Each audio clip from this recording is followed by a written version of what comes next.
Voici 10 des plus grands révolutionnaires du continent, dont l'héritage continue d'inspirer les générations actuelles. 10. Mehdi Ben Barak. Mehdi Ben Barka, né en 1920, est l'une des figures les plus emblématiques de la lutte anti-impérialiste et du panafricanisme au Maroc et dans le monde arabe. Mathématicien brillant et intellectuel engagé, il devient rapidement un militant nationaliste et joue un rôle clé dans l'indépendance du Maroc face à la colonisation française.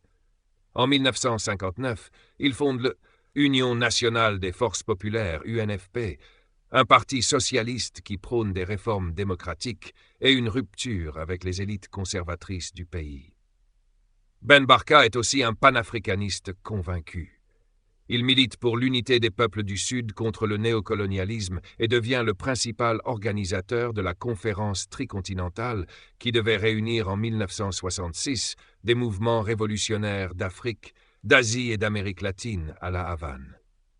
Son influence grandissante inquiète non seulement le régime marocain, mais aussi les puissances occidentales et certains régimes arabes.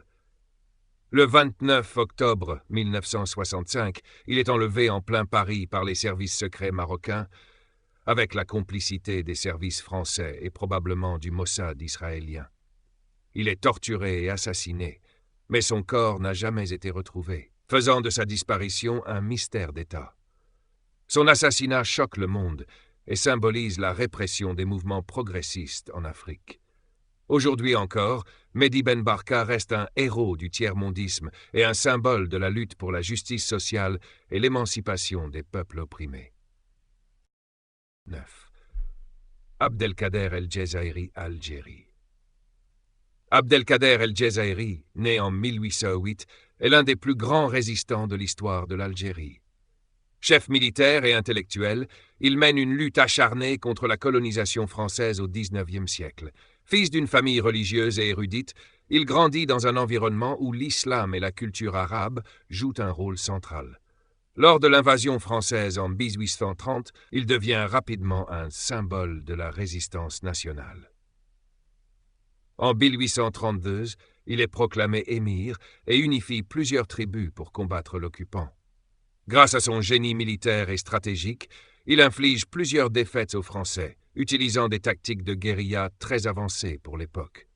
Il met également en place un État moderne, organisant une administration, une armée et une économie basées sur des principes islamiques et nationalistes.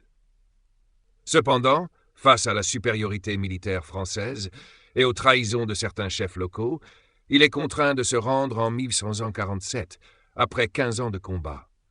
Plutôt que d'être traité en prisonnier d'honneur, il est détenu plusieurs années en France avant d'être exilé en Syrie, où il consacre le reste de sa vie à l'enseignement et à la médiation diplomatique. Il meurt en 1883, mais son combat et son héritage continuent d'inspirer les Algériens, notamment lors de la guerre d'indépendance en 1954-1972. Aujourd'hui, l'émir Abdelkader est reconnu comme le père fondateur de la nation algérienne et un symbole de la lutte contre l'impérialisme. 8. Steve Biko, Afrique du Sud. Steve Biko, né en 1900, est l'un des plus grands symboles de la lutte contre l'apartheid en Afrique du Sud. Il est le fondateur du mouvement de la conscience noire, qui vise à redonner aux Noirs sud-africains une fierté et une identité face à l'oppression du régime blanc. Contrairement aux leaders de l'ANC comme Nelson Mandela, Biko insiste sur l'émancipation psychologique et culturelle des Africains, affirmant que la liberté doit d'abord naître dans l'esprit avant d'être conquise politiquement. Dans les années 1970, il devient une figure influente, dénonçant la ségrégation et appelant les Noirs à s'organiser indépendamment des Blancs. Son célèbre slogan « Black is beautiful » devient un cri de ralliement pour la jeunesse sud-africaine en quête de dignité. Il subit de nombreuses arrestations et interdictions de parler en public. Le 18 août 1967, il est arrêté par la police et détenu dans des conditions inhumaines. Torturé pendant plusieurs jours, il succombe à ses blessures le 12 septembre 1967 dans une cellule. La mort brutale de Steve Biko provoque une onde de choc internationale et renforce la mobilisation contre l'apartheid. Son combat a inspiré des générations de militants, et aujourd'hui encore, il reste une icône de la résistance africaine et du combat pour l'émancipation des peuples opprimés. 7. Dedan Kimathi. Dedan Kimathi, né en 1920 au Kenya, est l'un des plus grands résistants africains contre la colonisation britannique. Il est surtout connu comme le leader militaire des Mau Mau, un mouvement armé qui lutte pour l'indépendance du Kenya face à l'oppression coloniale britannique dans les années 1950. Issu d'un milieu modeste, Kimathi devient enseignant avant de se radicaliser face aux injustices sociales et à la dépossession des terres africaines par les colons. Dans les années 1950, il rejoint les Mau Mau et en devient rapidement le commandant suprême, organisant des attaques stratégiques contre l'armée coloniale et les forces britanniques. Pour lui, la lutte pour l'indépendance ne se limite pas à un simple combat militaire, mais représente une guerre pour la dignité et la justice des peuples africains. Sa détermination et son charisme font de lui une figure centrale de la révolte kenyane, au point où les Britanniques le considèrent comme l'ennemi numéro 1.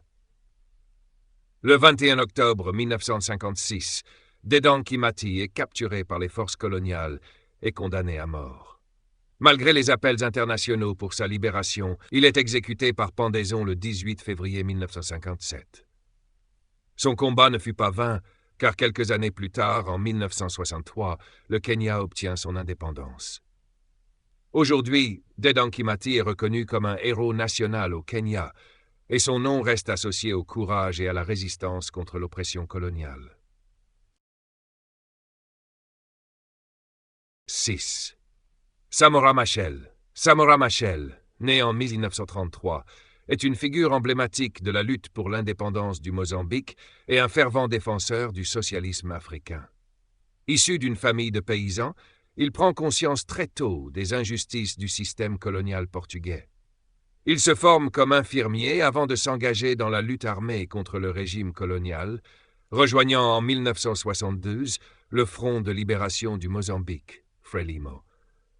Grâce à son leadership et à ses compétences militaires, il devient rapidement l'un des principaux commandants du mouvement. Après une guerre de libération de plus de 10 ans, le Mozambique obtient son indépendance en 1975 et Samora Machel devient le premier président du pays. Inspiré par le marxisme-léninisme, il met en place des réformes radicales, notamment la nationalisation des terres et des entreprises, l'alphabétisation de masse et une politique de santé publique pour tous. Il soutient également les mouvements de libération en Afrique australe, notamment l'ANC en Afrique du Sud et la SWAPO en Namibie, ce qui lui vaut l'hostilité des régimes racistes de la région, notamment l'Afrique du Sud de l'apartheid.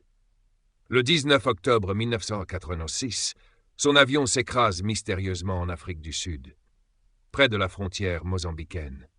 De nombreuses théories pointent vers une implication du régime sud-africain qui aurait manipulé les instruments de navigation de l'appareil.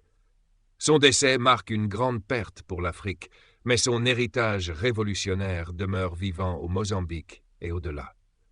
Samora Machel reste un symbole de la résistance contre l'impérialisme et l'oppression. 5. Amilcar Cabral, Guinée-Bissau et Cap-Vert. Amilcar Cabral, né en 1924, est l'un des plus grands stratèges de la lutte pour l'indépendance en Afrique. D'origine capverdienne, il grandit en Guinée-Bissau et devient ingénieur agronome, utilisant son savoir pour mobiliser les paysans contre le colonialisme portugais. En 1956, il fonde le Parti africain pour l'indépendance de la Guinée et du Cap-Vert, PAIGC, un mouvement de libération qui mènera lutte armée acharnée contre la domination portugaise. Contrairement à d'autres révolutionnaires, Cabral privilégie une approche à la fois militaire et intellectuelle. Il insiste sur la conscientisation du peuple et la nécessité de détruire l'idéologie coloniale avant de prendre le pouvoir. Il est également un fervent défenseur du panafricanisme et de la solidarité entre les mouvements de libération africains.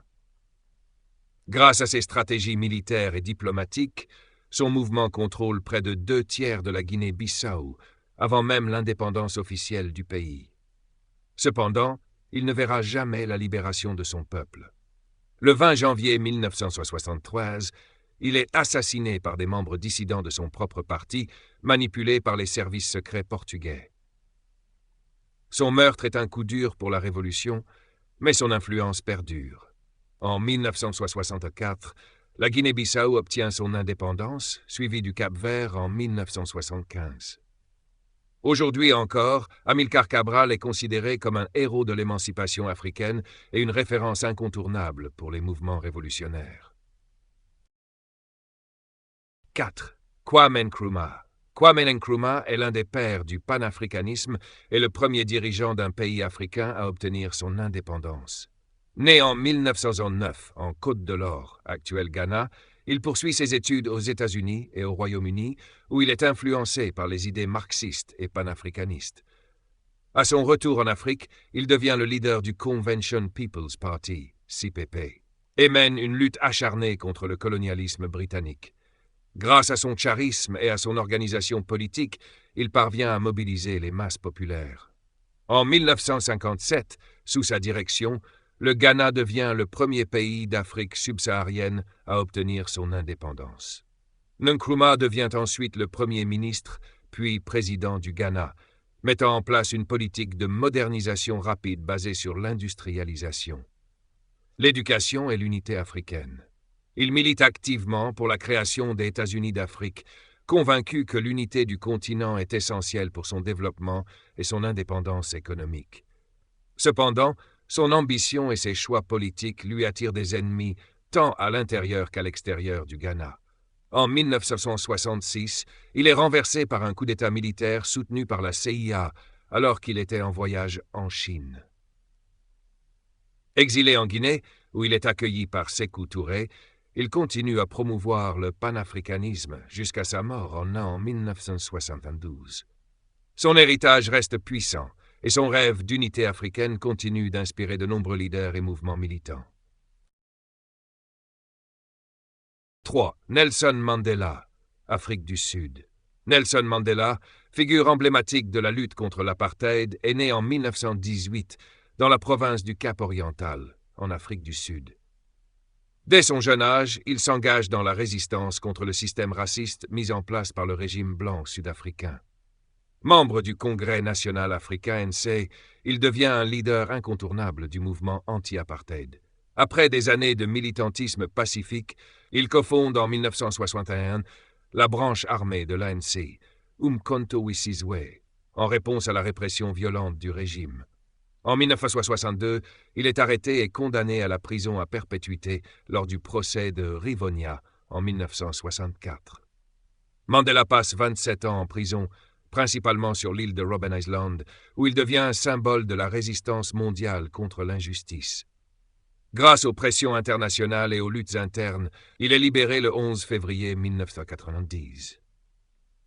Il mène ensuite les négociations pour une transition pacifique vers la démocratie, évitant une guerre civile. En 1995, il devient le premier président noir d'Afrique du Sud, mettant fin officiellement à l'apartheid. Son mandat est marqué par un message de réconciliation nationale et de reconstruction. Il reçoit le prix Nobel de la paix en 1993 avec Frédéric de Klerk pour leur rôle dans la transition démocratique.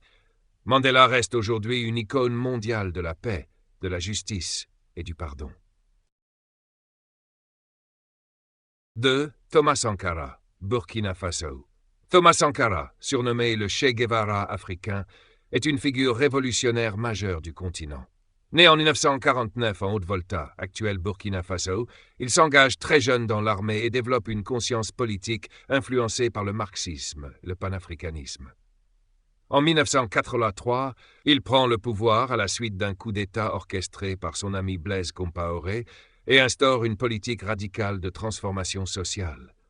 Il rebaptise le pays Burkina Faso, qui signifie « pays des hommes intègres », et lance des réformes audacieuses, redistribution des terres aux paysans, lutte contre la corruption, vaccination de masse, promotion des droits des femmes et autosuffisance alimentaire. Il dénonce la domination néocoloniale et refuse de payer la dette imposée par les anciennes puissances coloniales. Son franc-parler et son engagement pour une Afrique indépendante et souveraine lui valent de nombreux ennemis, notamment en Occident et parmi les élites africaines. Le 15 octobre 1987, il est assassiné lors d'un coup d'État dirigé par Blaise Compaoré, son ancien allié, avec le soutien présumé de la France. Malgré sa mort, son héritage continue d'inspirer de nombreux militants africains en quête de justice sociale et d'indépendance.